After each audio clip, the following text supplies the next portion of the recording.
بسم الله الرحمن الرحيم. السلام عليكم ورحمة الله وبركاته.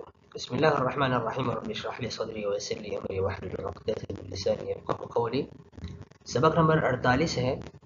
شیخ نور الدین بخاری رحمۃ اللہ علیہ کی کتاب ہے، کتاب البدایہ، صاحب البدایہ، اور شیخ نور الدین بخاری رحمہ اللہ.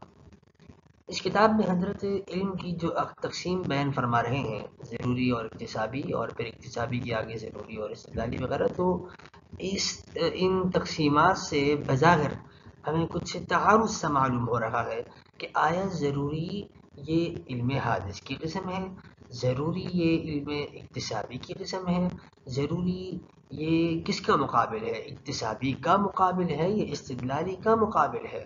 بظاہر ہمیں ایک تھوڑا سا خدشہ سا معلوم ہو رہا ہے، لیکن جو ہم نے گزشتہ اسباق میں تفصیل سے پڑھ لیا کہ علم کی جو عقل سے ہمیں علوم حاصل ہوتے ہیں، ان میں ایک ضروری ہوتا ہے اور ایک استدلالی ہوتا ہے اور ایک اکتسابی ہوتا ہے.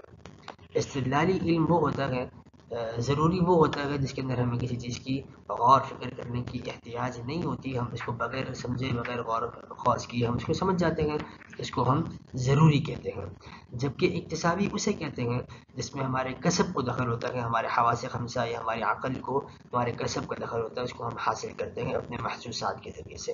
اور استدلالی اسے کہتے ہیں جس میں ہم اپنی عقل کو استعمال کر کے، غور خوض کر کے، ہم دلیل کے ذریعے سے علت سے معلول کا سفر کر کے یا معلول سے علت کا سفر کر کے ہم اس کو حاصل کر لیتے ہیں. تو استدلالی اگر علت سے معلول پر استدلال ہو تو اس کو ہم استدلال لمی کہتے ہیں، اور اس کو ہم اسم التعلیل، جیسے پیچھے عبارت گزری تھی، وقد یخص الاول باسم التعلیل، کہ پہلی قسم کو تعلیل کے نام سے بھی موصول کیا جاتا ہے. اور اگر معلول سے علت پر استدلال ہو تو اس کو استدلال انی کہتے ہیں، استدلال انی. اور اس دوسری قسم کو استدلال بھی کہتے ہیں، صرف خالص استدلال بھی کہتے ہیں. اور پھر ضروری اکتسابی کے مقابلے میں آئے تو کیا معنی ہے، ضروری استدلالی کے مقابلے میں آئے تو کیا معنی ہے؟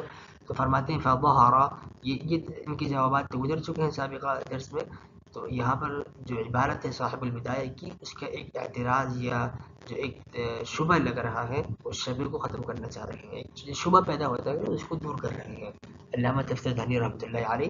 فرماتے ہیں فظہر، بس ہماری سابقہ تقریر سے یہ بات بخوبی واضح ہو گئی، ظاہر ہو گئی، انہ لا تناقض، کہ کوئی تناقض نہیں ہے، فی کلام صاحب البدایتی، صاحب بدایہ کے کلام میں، حیث قال، کہ صاحب بدایہ نے، جیسے کہ صاحب بدایہ نے فرمایا، کیا فرمایا؟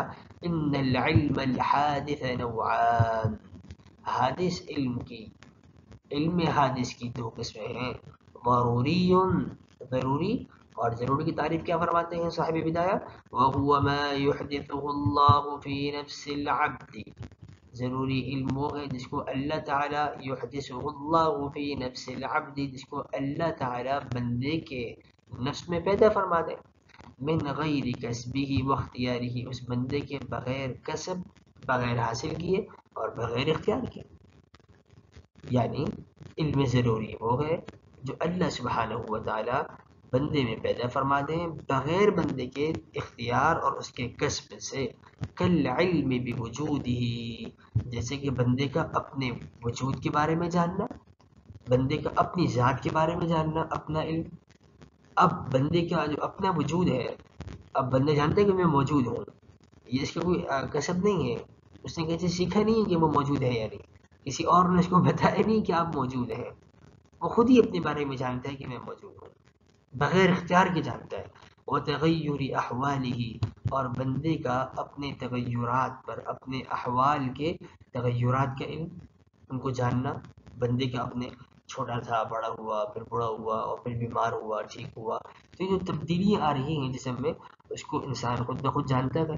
یہ علم بھی، تو یہ علم کیا ہوا؟ ضروری علم کہلایا. یہ اللہ سبحانہ و تعالیٰ نے بندے میں پیدا فرما دیا ہے، بندے کے بغیر کسب کے اور بغیر اختیار کے. واکتسابی، اور علامہ بخاری رحمۃ اللہ علیہ فرماتے ہیں، نور الدین بخاری رحمہ اللہ، واکتسابی علم حادث کی دوسری قسم ہے اکتسابی علم.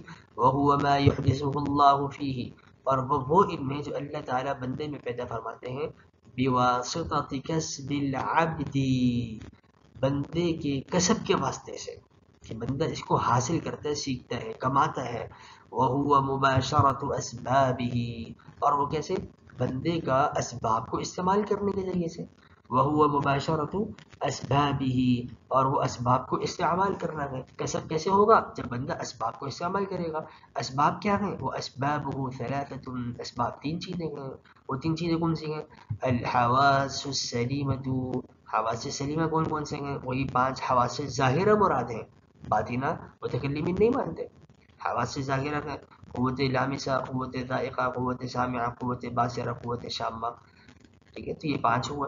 والخبر الصادق، اور سچی خبر، خبر متواتر اور خبر رسول کی بحث گزر چکی ہے، دونوں خبر صادق کی قسموں میں آتے ہیں. ونظر العقل، اور عقل کے ذریعے سے علم کا حاصل ہونا. اور پھر عقل ضروری اور اکتسابی اور استدلالی، ان چیزوں پر عقل جو ہے وہ ہمیں علم کی رہنمائی کرتی ہے. فرمایا کہ علم کا اللہ سبحانہ و تعالی جب انسان کے علم حادث، اللہ سبحانہ، علم حادث کی 2 قسمیں ہیں. اور پہلی قسم یہ ہے علم حادث کی، چونکہ دیکھیں قدیم علم تو اللہ سبحانہ و تعالیٰ کا ہے، چونکہ قدیم ذات اللہ سبحانہ و تعالیٰ کی، ہم بندے یا ہم تمام مخلوقات حادث ہیں، تو ہمارا علم بھی حادث ہے. تو علم حادث کی 2 قسمیں ہیں. ایک علم حادث ضروری جو اللہ سبحانہ و تعالی بندوں میں پیدا فرما دیتے ہیں ان کے بغیر کسب کے اور ان کے بغیر اختیار کے. اور دوسرا علم وہ ہے جیسے کہ بندوں کا اپنی ذات کے بارے میں جاننا، اپنے احوال کے بارے میں جاننا. اور دوسرا علم حادث وہ ہے جو اللہ تعالیٰ بندوں میں پیدا فرماتے ہیں بندوں کے کسب کرنے سے، ان کے اختیار سے. اور وہ کیا اختیار ہے بندوں کا؟ کہ بندے اسباب کو استعمال کریں گے. جتنا وہ اسباب کو استعمال کریں گے ان کا اتنا ان کو علم حاصل ہوتا رہے گا. اور وہ اسباب کون سے ہیں؟ یہ 3 اسباب ہیں کہ اسباب العلم 3، الحواس السلیمة والخبر الصادق ونظر العقل. ثم قال، اور پھر فرماتے ہیں، پھر انہوں نے فرمایا والحاصل، یعنی علامہ نور الدین بخاری رحمۃ اللہ نے فرمایا، صاحب بدایہ نے، ثم قال والحاصل من نظر العقل نوعان. اب یہ نظر عقل پر جب انہوں نے بحث کی تو یہاں نظر عقل سے وہ فرماتے ہیں کہ والحاصل من نظر العقل نوعان. اور خلاصہ یہ ہے، فرماتے ہیں حاصل ہوا اس کا نظر عقل کا کہ یہ 2 قسم پر ہیں. والحاصل من نظر العقل نوعان، کہ جو علم نظر العقل سے حاصل ہو اس کی 2 قسمیں ہوئی. ضروری، ایک ضروری ہوئی، یحصل باول النظر من غیر تفکر، جو پہلی نظر سے ہی حاصل ہو جاتا ہے، من غیر تفکر، بغیر فکر کیے. کالعلم بان الکل اعظم من الجزء، جیسے کہ یہ بات جاننا کہ کل جز سے بڑا ہوتا ہے. واستدلالی، اور نظر عقل کا دوسرا علم کون سا ہوا؟ استدلالی ہوا. یحتاج فیہ الی نوع تفکر، جس میں بندہ تھوڑا بہت غور کرنے کا محتاج ہوتا ہے. کالعلم، جیسے کہ جاننا، بوجود النار، آگ کے وجود کو، عند رؤیت الدخان، دھوئیں کے دیکھنے کے بعد، یہ استدلالی ہوا. اب یہاں پہ تعارض تھوڑا سا پیدا ہوا کہ بھئی ادھر آپ نے ضروری علم جو ہے وہ آپ نے ایک ضروری تو یہاں پر بیان کر دیا جو کہ علم حادث کی براہ راست قسم تھی، اور پھر علم حادث کی جو دوسری قسم تھی اکتسابی.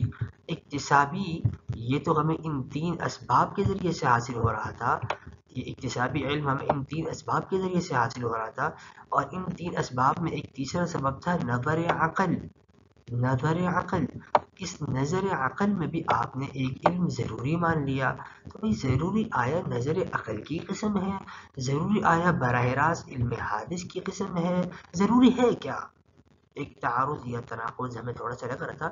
لیکن علامہ رحمۃ اللہ علیہ نے جو سابقہ درس ہمارا گزرا ہے، علامہ تفتزانی رحمۃ اللہ علیہ نے اس میں جو دل نشین تشریح فرمائی ہے اس تشریح کے ساتھ اب یہاں پر ہمیں کسی طرح کے کوئی اعتراض یا کسی طرح کے کسی اشکال کی ہمیں کوئی ضرورت نہیں ہے، اور نہ ہی کوئی اشکال رہ جاتا ہے کہ ہم بڑے اچھے سے سمجھ چکے تھے وہاں پر کہ دیکھیے ضروری وہ استدلالی کے مقابلے میں بھی بولا جاتا ہے اور ضروری وہ اکتسابی کے مقابلے میں بھی بولا جاتا ہے. ضروری علم اکتسابی کے مقابلے میں بھی بولا جاتا ہے، اگر تو وہ اکتسابی کے مقابلے میں بولا جا رہا ہو تو وہ یہ والا علم ہے جو بغیر کسب کے حاصل ہو رہا ہو، اور اگر ضروری علم جو ہے وہ استدلالی کے مقابلے میں بولا جا رہا ہو تو وہ اکتسابی کی ذیلی قسم بن جائے گا، اور وہاں پر وہ یہ والا ضروری علم مراد ہوگا جو بغیر غور خوض کے، بغیر دلیل کے ہمیں حاصل ہوگا۔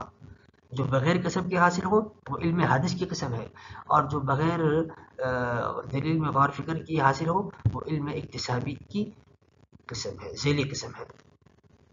ٹھیک ہے، تو اب ہمیں ضروری کی دونوں قسمیں سمجھ میں آ گئی۔ ایک ضروری وہ ہے جو علم حادث کی قسم ہے، اس میں ہمیں ہمارے کسب کو عمل دخل نہیں ہوتا، وہ ہمیں بغیر کسب کے، بغیر اختیار کے حاصل ہو جاتا ہے۔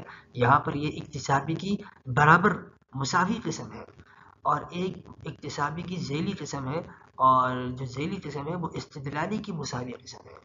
اور جب ضروری کو استدلالی کے مقابلے میں بولا جائے تو وہاں پہ ضروری سے مراد وہ علم ہوتا ہے جو بغیر دلیل میں غور خوض کیے ہمیں حاصل ہو جائے۔